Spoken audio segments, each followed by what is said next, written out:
So here I am coming up the stairs to upstairs at the new end, and you can see the ceiling at the far end over there. That's going to have to come down. Obviously they have jointed between the plasterboards, but I'm hoping that they haven't jointed over all of the screws. So if I can spot the screws, take out the screws, then hopefully the plasterboard should just fall on my head, well, ish. And then I can cut it into sensible size pieces and take it out, get rid of it. You can see in this bit, just this side of that upper beam, I've taken out some plasterboard already and revealed the fiberglass insulation above that. So if I quickly get rid of that plasterboard on the other side, I'll carry on with this side. Unfortunately, this side over here has got polystyrene tiles over it, and by the looks of it, it doesn't actually have a plasterboard ceiling. It's a, well, plywood maybe? Anyway, we'll see when we get to that. So that's our starting point.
So for this part, I'm going to put the mask on, and it's starting to get warm, so I'm removing my jumper.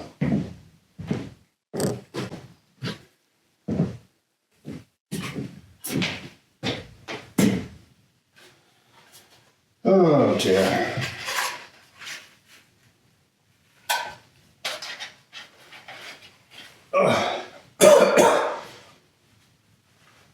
Right. What do you think of the t-shirt?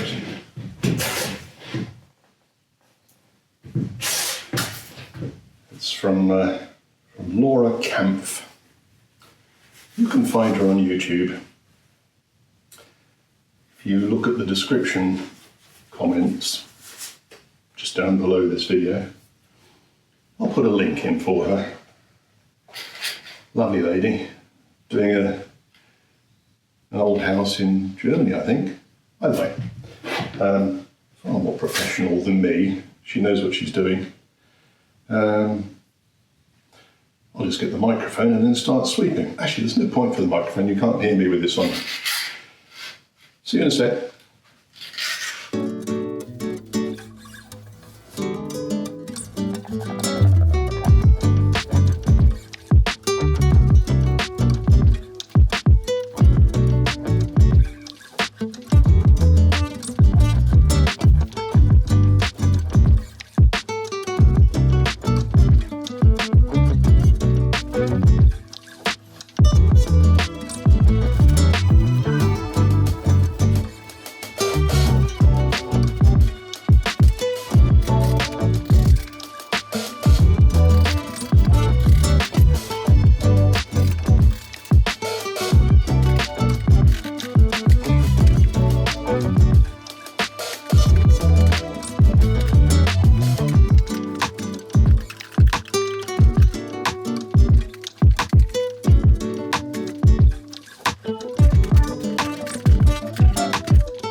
So here's a review of what happened today. First of all, I came in and took down the tongue and groove ceiling downstairs. That's it on the back wall there, stacked up on the left. Then I went upstairs and took down some plywood ceiling with polystyrene tiles. And above that was the glass fibre. And then I took up the chipboard floor that was upstairs. And that revealed the beams separating downstairs from up. As a consequence, there's the beams, and there's a view straight through to upstairs. So upstairs you can see that those joists that go across are the support for the floor in the loft. Closer to, you can see these beams that are going across. They are what supported the chipboard floor, and if you look over here, you can see that they still are supporting some more chipboard floor. Now they're not particularly huge beams, so that's not particularly great. But that beam, that's a good strong beam. However, this long sort of fillet that is supporting all of those joists, that might not be so good. We'll see. And then the internal wall upstairs, that's been removed up to and surrounding the window, and also up to the roof level, the ceiling level. And that's what we've done today. I've done today.